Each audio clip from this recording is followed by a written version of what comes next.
бичлэг хийдэг болохоор яалч ингээд микрофон тэг камертай харьцахгүй болохоор бүр ингээд амар юу гэдэг юм.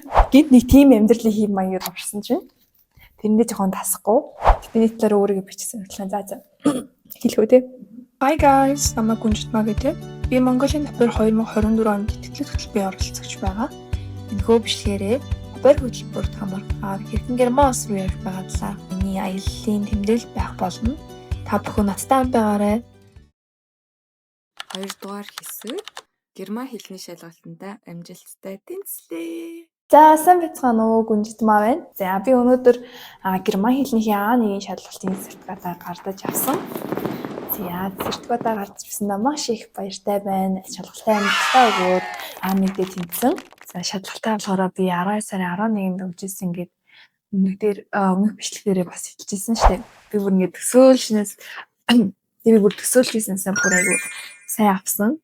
Тэгээд яг шалгалт өгсөний дараа бүх юм ингээд дууссан гэж гоё байгаа шүү дээ. Тэсэн чинь тэр үед тухайн үед бол бас жоохон сандрал байгаа байсан. Хариу маань ямар гарах бол тийг.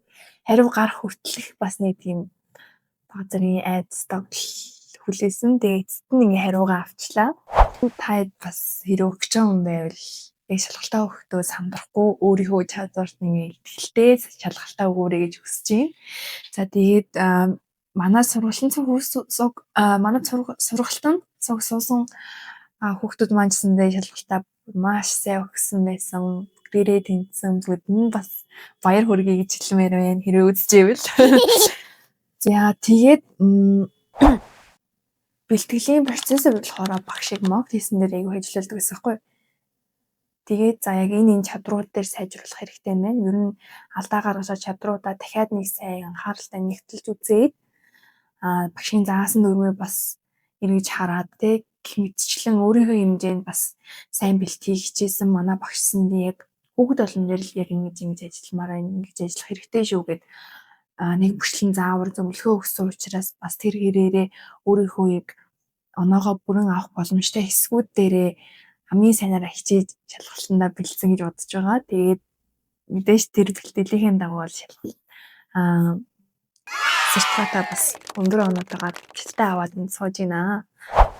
За тэгээ манай ангийнхандсанд нөгөө бүгдээрээ шалгалтаа зэрэг өгч байгаа учраас яг нэг баг болж ажилласан гэж бодож байгаа. Яадаг л бид нэр яг цагтаа цуглараад групп болт суужгаад ярианыхаа шалгалтыг өнөөрөө хамт бэлдээд тэгээд би биэндээ бас тусалж дэмжиж яг нэг анги хамт олон шиг хэдий бид нар ингээд 2 сарын хугацаанд суралцж байгаа гэсэндээ энэ хугацаанд бол үнэхээр маш сайн нэг анги хамт олон болж чадсан. Яг тэр ирээрээ бид нар бүгдээрээ шалгалтандаа бие дэмжиж бэлдээд бүгдээрээ ингээд амжилттай өгсөн. Одоо би нөгөө шалгалтаа өгсөн утгагүй host family-тэйгээ ярих байхгүй юу? За тэгээд тэрийгэ бэлтгэл ажлыг бас хийх хэрэгтэй. Яг тэрэнд хариулсан чиг баримжийн сургалтууд гээд манай сургалтын дэгээс орж өгдөг хгүй. Тэр сургалтуудаа сууж эхэлнэ. Тэгээд бас тэр сургалтын талаар та бүхэн өөрийнхөө сэтгэлдлийг удахгүй хаваалцуулнаа.